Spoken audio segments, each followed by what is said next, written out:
Hello, everybody. Darrell Owens, Bowie Television, Day 4, Radio Row for us. Here it's Friday.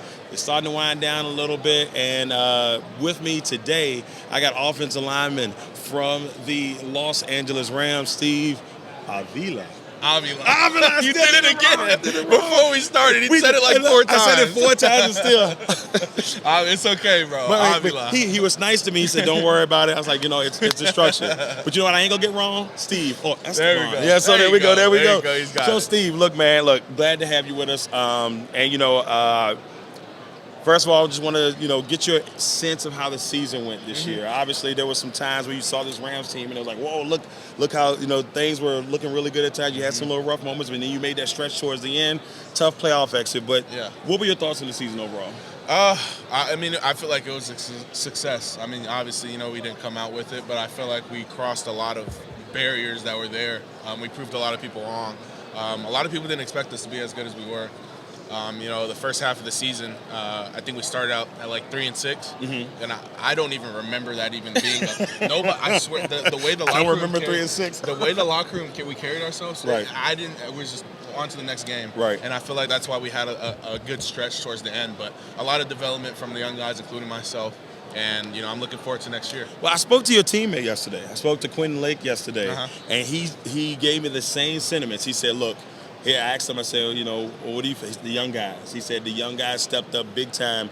And for you, when you see the young guys make that leap and really take a big step, he attributed a lot of that to Coach McVay and the front office finding the right pieces. What are your thoughts on that? For sure. I always tell people, the front office did a good job of drafting good players. They did their research, but they also did extra research in drafting, good human beings. So that definitely, you don't know how much that plays a role. Having a good locker room, having good chemistry, having people do the things that not a lot of people would do. Right. I feel like is what makes a good team. There's no doubt in my mind that they're going to do the same. They're going to run it back, this year with this rookie class. And I'm excited, to be able to share knowledge with a lot of the people coming in. You're going to be a semi-vet then. You won't be a little bit. It's funny. It's funny. I think at the bye week, one of my coaches came up to me. He was like, "You're not a rookie anymore." Because I have 9 games under my belt. Right. And in my head, that didn't even register because I was like, I always think, there's people that played in the NFL that didn't even get the chance to start 9 games. Right. And that's when it kind of really hit me. I'm like, I guess so. You know what I'm saying? That's who I am. Yeah. If Coach, you feel that way, I feel that way too. Yeah. Well, look, y'all have had a chance to see. Let me put it this way. So when y'all won the Super Bowl a couple years ago, everybody was saying, man, they sold the farm to win a Super Bowl, all right, and that people thought y'all would be no good for 2027 because you gave all the draft picks away, but you guys have proven everybody wrong.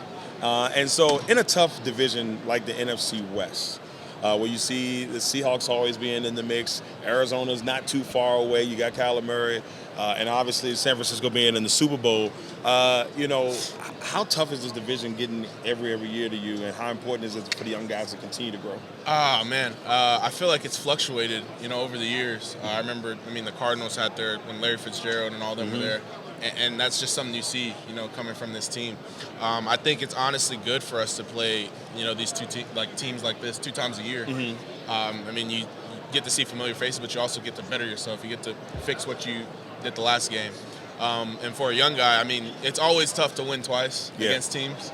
And I think we got that done with the Seahawks and the Cardinals. So, I'm excited, to see a lot of the same faces next year. Yeah, and I know consolation prizes are not consolation prizes, but to be honest with you, you had that shot at San Francisco both times. That first game, it was a battle. It was a battle in that first game. And then you brought up, how I felt about the season.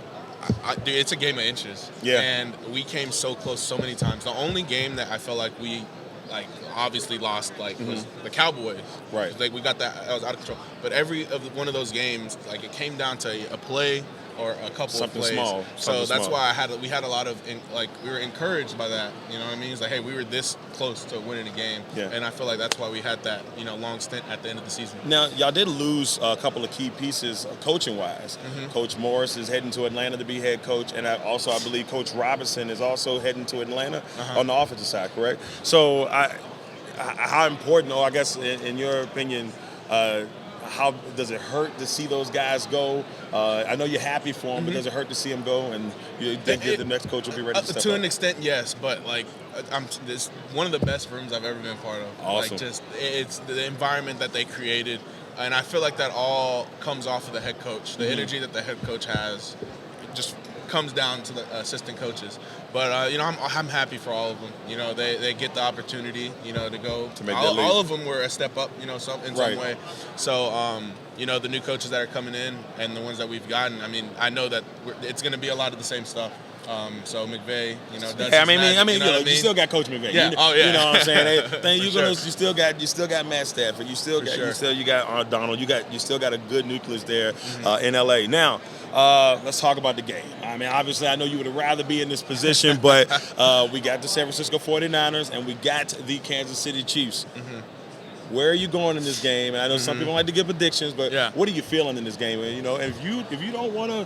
Hey man, forget it, man. We're being real with each other. I'm gonna be real with you. I got you. So how do you feel about this game and where it leads? Yeah, I think it'll be a really good game. I think it would be wrong of me to say the 49ers because I'm on the Rams, which I wasn't gonna say the 49ers. But I didn't think you would. I do. I feel like the Chiefs are gonna take this one. I mean, they didn't have too good of a season this year, or at least as good of a season as they thought they were going to have.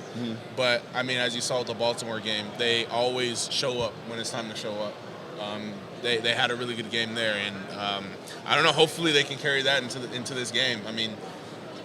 I think Patrick Mahomes said something like how much adversity that they had, and it was kind of a shot at the 49ers because it's like y'all won every game, the way you're supposed to. So, right. We'll see what happens. I'm excited to watch this game. Yeah, it should be a fun one. I tell you what, the most interesting part about I talked to Quentin yesterday. I talked to a former Ram earlier today, and they both said the same thing. They was like, "Sorry, San Fran, it ain't happening."